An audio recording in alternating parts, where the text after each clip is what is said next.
Public time news और मैं हूं संदीप है। पोखरा एयरपोर्ट नेपाल के लिए बना गले की हड्डी, कमाई एक पैसा भी नहीं है और चीन को लौटाना होगा अरबों का कर्जा।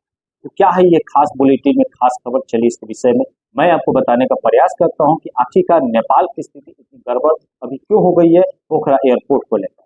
तो नेपाल में चीन के राजदूत चेन सोंग और नेपाली पत्रकार गजेंद्र बुद्धाकोटी के बीच सोशल मीडिया पर हुए विवाद से एक बार फिर से पोखरा एयरपोर्ट जो है वो विवादों में आ गया।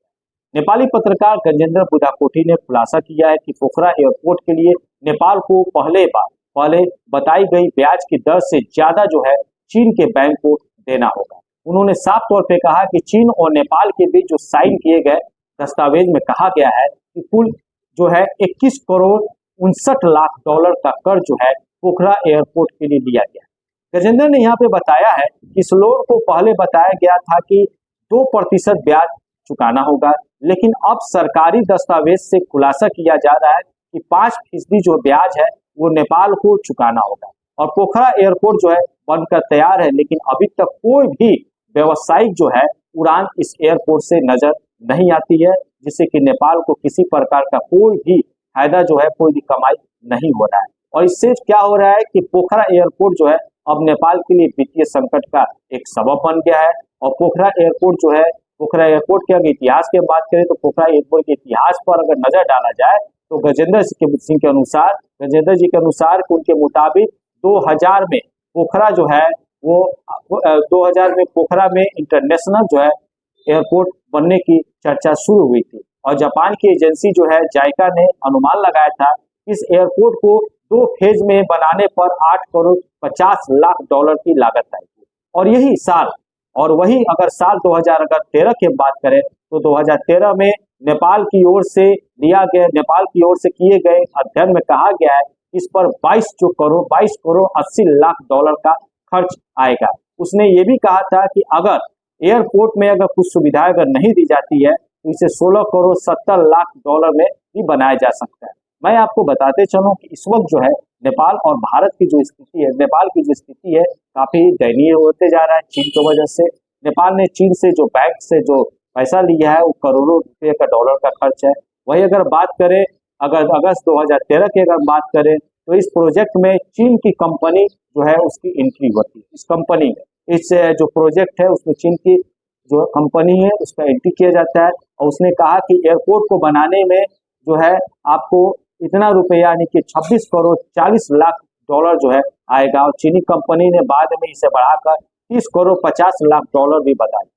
नेपाल की ओर से गौरतलब यहाँ पे बात यह है कि नेपाल की ओर से जब इस एयरपोर्ट में आने वाले अगर खर्च के अनुमान पर आपत्ति जताई गई तो चीनी कंपनी ने इस खर्च का अनुमान घटाकर 22 करोड़ डॉलर से लेकर 30 करोड़ डॉलर घटा दिया। और इसके बाद नेपाल ने चीन के जो बैंक है एक्सिस बैंक है उसमें 21 करोड़ 60 लाख रुपया का भी लोन लिया गया था, जिसमें 25% रियालिटी दौर पर 75% जो है लोन 2% जो है ब्याज कर दिया गया था। मैं आपको बताते चलूं कि अभी जो है स्थिति काफी ही गंभीर चल रही है। सबसे बड़ी बात यहाँ पर यह है कि पोखरा एयरपोर्ट को बनाने का जो ठेका है वो चीन की कंपनी यानी कि CPMC को यहाँ पे इंजीनियरिंग को साल 2016 में दिया गया था। और साल 2023 में यह एयरपोर्ट बनकर तैयार भी हो गया और उद्घाटन भी हो गया, लेकिन अब तक उसे कोई भी फ्लाइट नहीं उतरने की वजह से वित्तीय संकट जो है झेलना पड़ रहा है।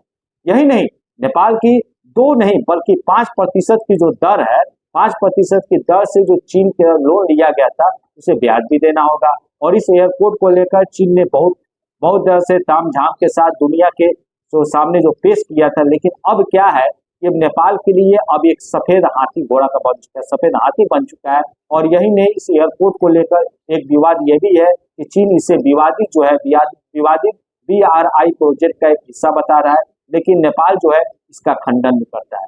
मैं आपको बताते चलूं कि चीन का BRI प्रोजेक्ट जो है वो फेल हो रहा है। अगर विश्लेषकों की अगर बात किया जाए, एक्सपर्ट की अगर बात किया जाए तो यहाँ पर BRI प्रोजेक्ट फेल होने की कगार पर है। और अब चीन जो है अपनी छवि सुधारने के लिए, छवि बचाने के लिए इसे BRI का एक हिस्सा बता रहा है। और उन्होंने कहा है कि इसी वजह से चीनी राजदूत जो है सार्वजनिक रूप से पोखरा एयरपोर्ट का यहाँ पर बचाव करने का सिवाय जो है लांग गया है। नेपाल में चीनी जो राजदूत ने व्यवहार की अगर कड़ी आलोचना यहाँ पर हो रही है और जो है मांग उन ने यहाँ पर ये भी कहा है कि उन्हें वापस भेजा जाए। यही हाल जो है, वही हाल अगर बात किया जाए तो वही हाल महीने में नेपाल की सरकार ने चीन को मनाने की कोशिश भी की है कि वो एयरपोर्ट जो है, पोखरा एयरपोर्ट के कर्ज को जो है उसको अब क्या कर दिया जाए, ग्रांट में बदल दिया जाए ताकि उसे अब ब्याज नहीं देना पड़े और साल 2026 से जो नेपाल की इस एयरपोर्ट का जो लोन है उसको ब्याज लौटना का जो प्रक्रिया है उसको शुरू किया जा सके। तो फिलहाल अभी क्या है कि बहरहाल अभी नेपाल के जो पोखरा विवाद है एयरपोर्ट को लेकर काफी गहमा-गहमी है। अब देखते हैं कि चीन अब नेपाल के साथ क्या करता है, उनकी रिश्ता मौजूद होती है या नहीं होती है। जानने के लिए आप हमारे चैनल के साथ लगातार बने रहें और देखते रहिए पब्लिक न्यूज। जय हिंद।